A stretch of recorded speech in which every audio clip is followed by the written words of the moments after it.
I'm going to be showing you how to make this kitchen chair. Now this time the cutting list is in the description box below. So let's get started. So begin by cutting all of the pieces in the cutting list below. And once again I'm going to be using the antique pine wood die for the chair. So I'm going to apply the wood dye before construction. But there's just one piece that we need to prepare before we do that, and that's the seat part. And what we're going to do is just round over both long edges and the front short edge. And it just takes away that sharpness and makes it look a little bit more pleasing to the eye. And then once we've actually applied the wood dye and we're constructing the chair, we'll be cutting some little corners out of this seat part to fit it around the chair back. But it's okay to apply the wood dye to the whole piece and then do that afterwards because the cutouts are going to be hidden. So to round off those edges, hold the piece so that you've got the top of the seat facing you. And I'm just saying that because I always check first to see which is the nicest side of the wood. And obviously you want that facing upwards. There might not be any difference, so just as long as you've got one, or as long as you sand the long edges and the short edge along the front and leave the back short edge as a square. And then just hold the sandpaper at a 45-degree angle and sweep it along that top edge. And we're only going to do the top. And this doesn't take away from the size of the piece at all, because we're just taking off that top corner. And that's probably about enough. And see what I mean? You're just taking off that sharp edge. And it just makes it look a little bit more finished. So do the opposite one as well. And along the front edge. And then if you like, you can just take off those sharp front corners. Just round them over a little bit. Whenever you do any sanding, use a soft brush to remove the sanding dust. And I've prepared all of these pieces as well by sanding them. So we're now ready to apply the wood dye. So I've got my knit roll glove on here to protect my hands from the wood dye. And I've got a plastic tray sitting there ready to stand the pieces on, so I can leave them to dry. And when you're using the wood dye, as always, just give it a really good shake before you start using it. Otherwise the sediment will sit at the bottom of the tin and you won't get a true colour. So that's one coat on each of those pieces. I'm now going to leave those to dry and then we can begin construction. We're just going to begin by sorting out the pieces. So obviously your two longest strips, they're the back legs, and then you've got your seat part. And then the rest of the strips, divide them out in order of length. So if you're 3x3, you've got 3 lengths here and 2 lengths of your 3x6. So the longest of your 3x3 strips is your front legs. So put those to one side. And then you've got 3 of this length in the 3x6, and one of those is also for the front part of the seat. So take one of those and that will go over there at the top of those front legs. And then of the 3 shorter 3x3 strips, also take one of those, and that goes in there. That makes up the front part of our seat. So what we've got left, if you just put the legs, the back legs, so the longer legs like that, and then we're going to have one of the shorter pieces of your 3x6 strips at the top, and then your shorter 3x3 will come next, and then that one again, and then the shorter 3x3. So you'll have 4 pieces left of the same length from your 2 different strips. So put those to one side, and they're for the sides of our chair. So we're going to begin by marking up the 2 back legs, or the longest legs, for placement of all of these pieces. So turn them lengthways like that. And we're going to begin coming down from what will become the top of the leg with a pencil mark at 8mm. So do that across the leg like that. And I'll do the millimetres first, and then I'll give you those in inches. The second mark is 35.5 millimetres. That will go there. And then 50 millimetres, there like that. And finally 71 millimetres down there like that. And if I give you those in inches, and I'm going to round those up just to make it a little bit easier. So that's 5/16 of an inch, 1 3/8 of an inch, and that's, I was going to round that up to 2, but that's a bit too much. So that's 1 15/16 of an inch and 2 3/4 inches. So do that on both legs and mark them up from the rule rather than the first leg, and that way you get a more accurate measurement. So lay out your strips there, so you've got the wide, narrow, and we're going to stick each of them just above those little pencil lines that we've just made. We'll start by sticking them to this left-hand leg, and then we'll bring in the remaining leg. So apply a bit of glue to each end of each strip, and then just lay them back down on your work surface.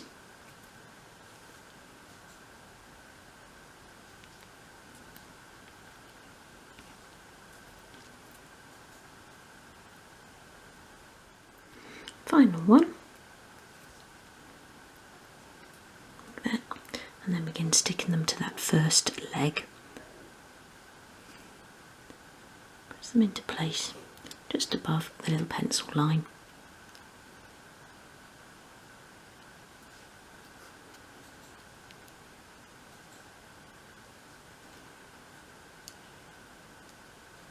Quite difficult to see the lines on the darker wood.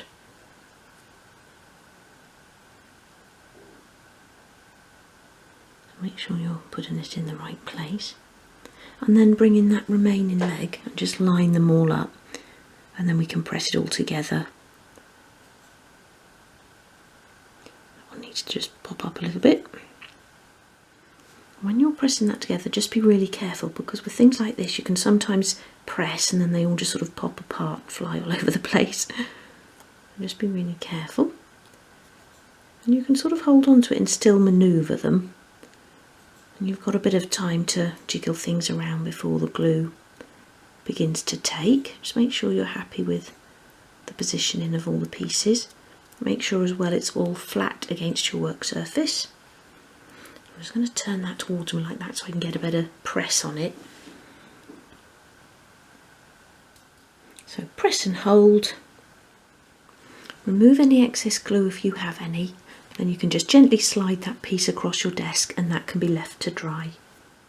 So whilst the chair back is drying, we're going to make a start on the front of the chair, and take the legs again, put them lengthways like that, and this time we're going to make a pencil mark 8 millimetres or 5/16 of an inch up from what will become the bottom of the leg. So 8 millimetres, 5/16 of an inch. Again, a little line across there, same on the other one, like so. And again, we're now ready to glue these together. So the wider piece will just sit at the top of the leg, and then our narrower strip will sit just above the pencil line again. So apply glue to each end of each piece.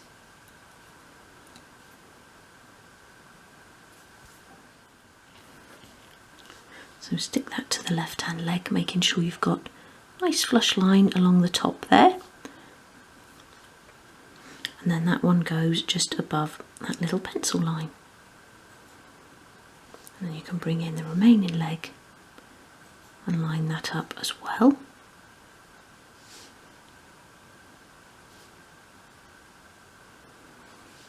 You can use the lines on your cutting mat to help you with the sort of lining up bit. Make sure everything's sitting correctly. Once you've got it all in the right place, that needs to go up there a bit. Again, give it a press together. Make sure it's all flat on your desk. Like that.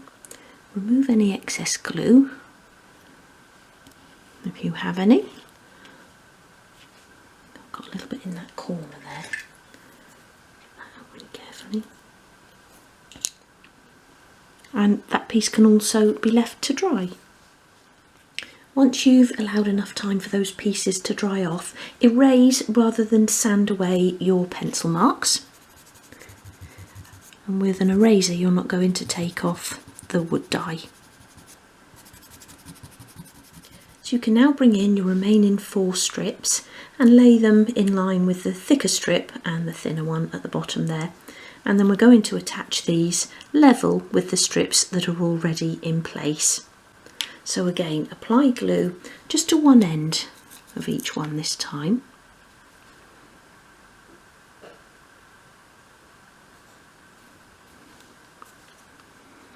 And then pop that into place using that first strip as your placement guide. Make sure you're getting that level. And this is why I say only put the glue on one end this time, so that we can give it a good press down from the top there. And it will try and sort of fall over, just because it's such a tall piece. But get it as upright as you can, and then we'll square it all off when we bring the front of the chair in. That one as well, line that up with that bottom rung.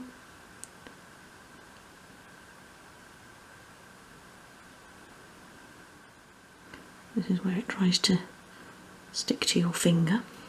And then do the same at the other side.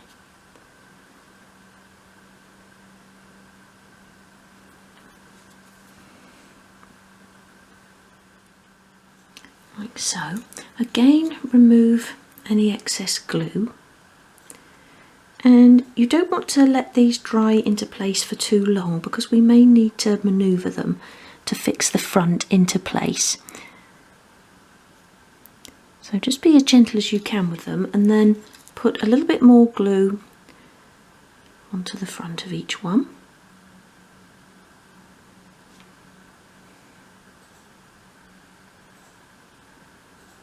Like so. And then bring in your front piece. Get the sort of top bit lined up first, because we need a nice flush top for the seat to attach to. And I can already see that I need to just very gently pull out this side rung, because you want nice flush edges at the sides of the legs. Everything really just needs to sort of square up. Get your top lined up first, and then you can just go in and manoeuvre those bottom rungs as well, so that they're level with that bottom one on the front there. Once you've got them into position, we can sort of press everything together. It can just be a bit tricky getting them there.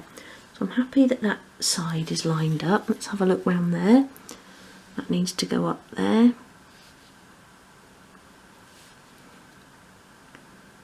Let's go in a bit as well. So once you're happy, another look round, and then just very gently press down on that front and press above the supports, so that you're not sort of putting too much pressure in the centre of the chair.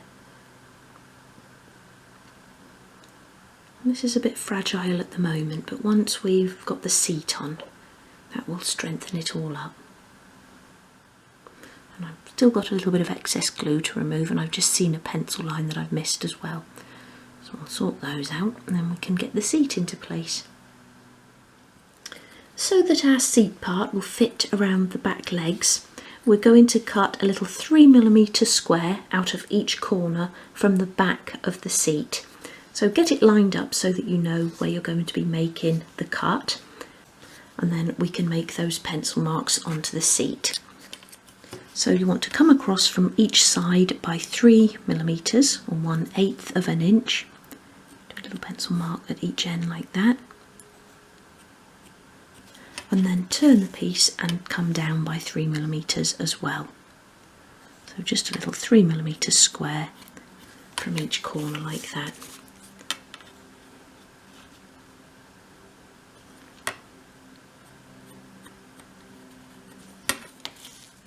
So whenever you're cutting a section from a piece of wood, always cut against the grain first, and then it's less likely to split. So my grain runs from side to side, so I'm going to cut this way first.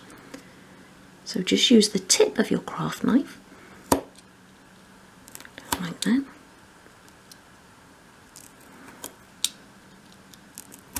And then you can turn and cut with the grain, which is always much easier. So that's our first little square.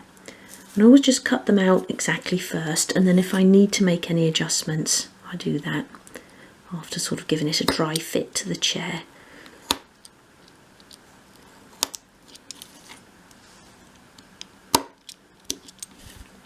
Make sure as well that your cuts are straight down. Okay, so let's try that into place. Back bit should just slot between the back legs. That's actually quite a nice fit first time, but if it was a little bit tight, then you can just cut a little tiny bit more away, but always just cut a tiny bit at a time, because you don't want to be left with too much gapping at the back. Okay, so now we're ready to glue the seat into place. So apply glue around the top of the frames.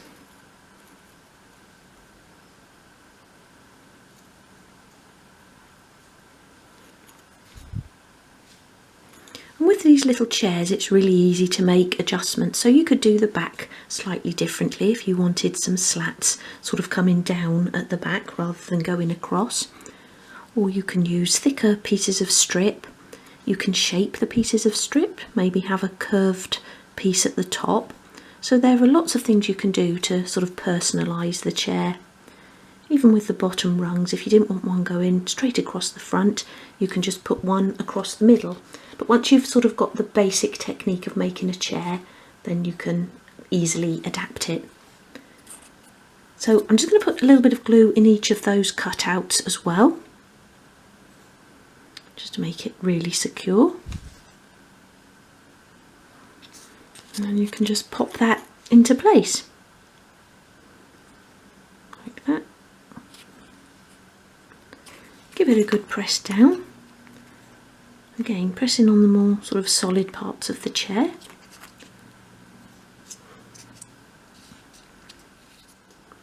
Okay, so hold on to that and go around and remove any excess glue. If you found your sort of seat was trying to lift up anywhere, you could use clamps to secure this into place whilst the glue dries.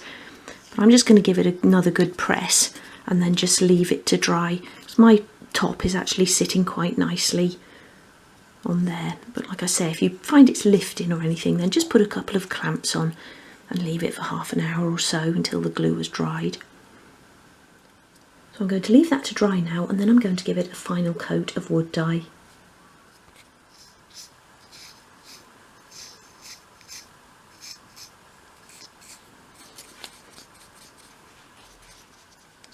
And there is the completed chair, and that's going to sit in the corner there. It can either go straight back against the wall like that, or you could have it slightly at an angle depending on how much room you've got. Now it does slightly overhang at the front here, but don't forget I've got the frame to go on, so although I haven't sort of decorated the frame, I can still have the chair sort of just touching the inside of the frame there, but glued out obviously into the box, so when I open it that wouldn't affect the position of the chair. But I really like how that's coming along, and in the next episode I'll be showing you how to build a little wall shelf to go above our unit there. So I really hope you've enjoyed this episode, and I'll see you again soon. Take care, bye!